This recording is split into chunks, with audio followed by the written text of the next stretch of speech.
So, if everything had gone the way that it was supposed to go, GTA 6 would have been releasing this week.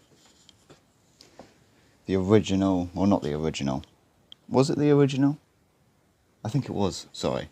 The original intended release date was May 25th, and it is currently May 27th. So, yeah, if everything had gone the way it was supposed to go, we would have GTA 6 right now. We would currently be playing GTA 6.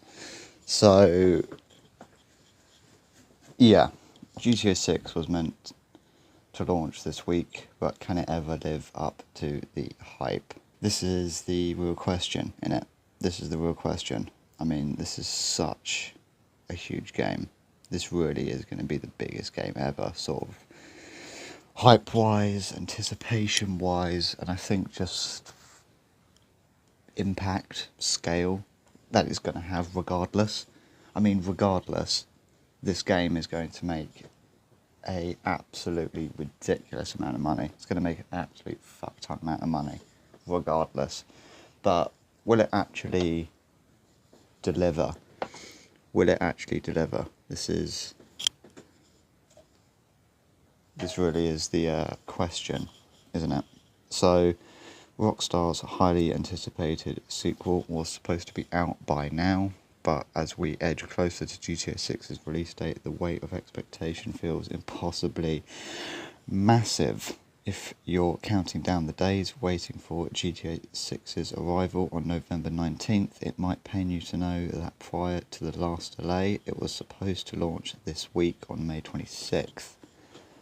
GTA 6 has been subject to several delays and a lot of nervousness around whether it could be pushed back again, but for now at least, Rockstar's Juggernaut sequel looks set in stone for later this year. Take-Two CEO Strauss Zelnick has reaffirmed the date on multiple occasions recently, and based on the company's financial forecast for 2027, Take-Two is banking on GTA 6 delivering a seismic money injection. What was Rockstar's last game? What was the last thing that Rockstar actually made? I think it was Red Dead 2, wasn't it? I think Red Dead 2 was the last thing Rockstar's actually made. A long time ago at this point. A long time ago. You don't need to be an analyst to know GTA 6 is going to sell gangbusters. Its predecessor, GTA 5, is the second best-selling game of all time behind Minecraft and has become one of the most financially lucrative pieces of media ever. If GTA 6 doesn't shatter sales records and bring society to a standstill with thousands of workers pulling sickies, frankly, it might be considered a bit of a damp squib. This expectation of success has rippled across the entire industry. Publishers are trying to avoid releasing games in November to avoid its splash zone, and for Sony and Microsoft, it's perhaps the last chance that they'll both have to bank on a surge of PlayStation 5 and Xbox Series XS sales before the next generation creeps into view. Beyond Sony and Microsoft, GTA 6 promises to elevate all ships in the medium as the price of consoles and games spiral out of reach. For many, the inevitable media attention and demand for GTA 6 is the kind of driving focal point that might push the remaining few to leave their PS4 behind. I heard the other day from another creator. He was like, who was it that said this the other day? I think it was Luke Stevens, if you know Luke Stevens. He was like, Rockstar should put GTA 6 at like 60 quid, and that would force the industry to lower prices back down. Like that would be like Rockstar putting GTA 6 at 60 quid, 65 quid. Would be a complete like power move, complete boss move. I would force the rest of the industry to bring their prices back down, because video game prices are getting out of control. Like we are getting close to like $100, £100 titles, which is ridiculous. It's way too much, you know. Unlikely that they'll do that though. We might have the prices for GTA 6 already, actually.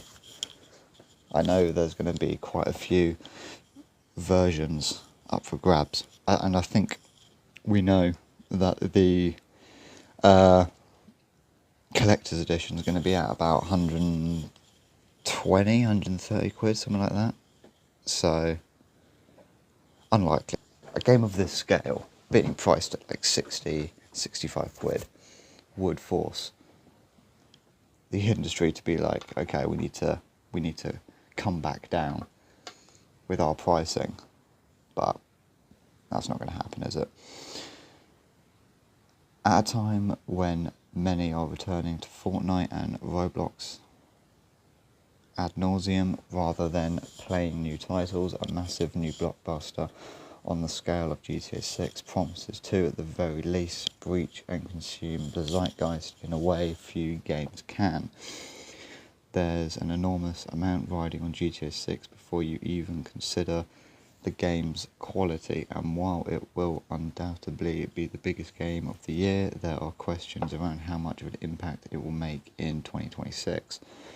When you compare the gaming landscape now to the launch of GTA 5 in 2013, things have changed dramatically. There are more new games than ever, but only a small fraction of people are actually playing them.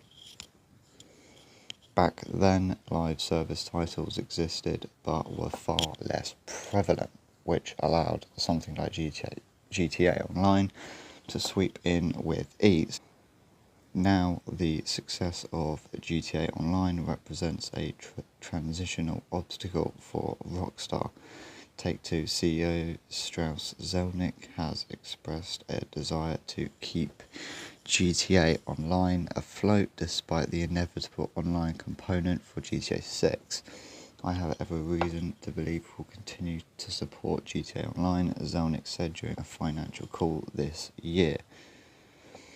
There's a great community that loves it, that stays engaged, and again in this quarter Rockstar has shown that when you deliver great additional content, despite how long GTA Online has been at market, people show up.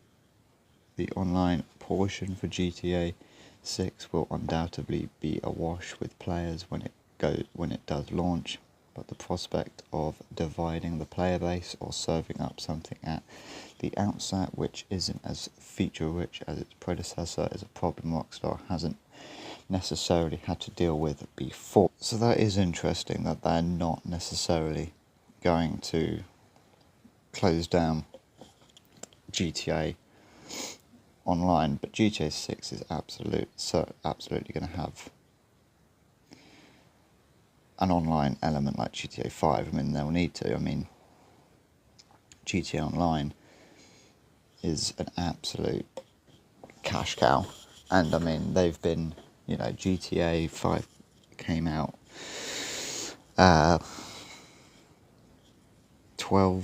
13 years ago,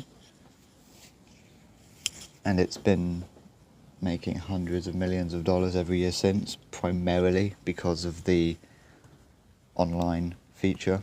So GTA 6 is absolutely going to have that as well. I mean, I don't think they can really get away with it, sort of something even as simple as the map being like the same size as GTA 5. People want a bigger map. People want the map to be fucking huge. People want it to be fucking massive. People do not want a GTA 5 level map They want much, much bigger. They want a Crimson Desert level map. That's sort of the bar now. That's sort of the bar. That's what people want. They want a Crimson Desert level map. But I think we have do have the map for GTA 6 now. I think it might be fake. We've had loads of fake map leaks over the years, but I think we did get the real thing. Maybe that's wrong. Yeah. But no, like I've been saying, like everyone's been saying, this is, I think, whether it can actually deliver and live up to the hype is an interesting question.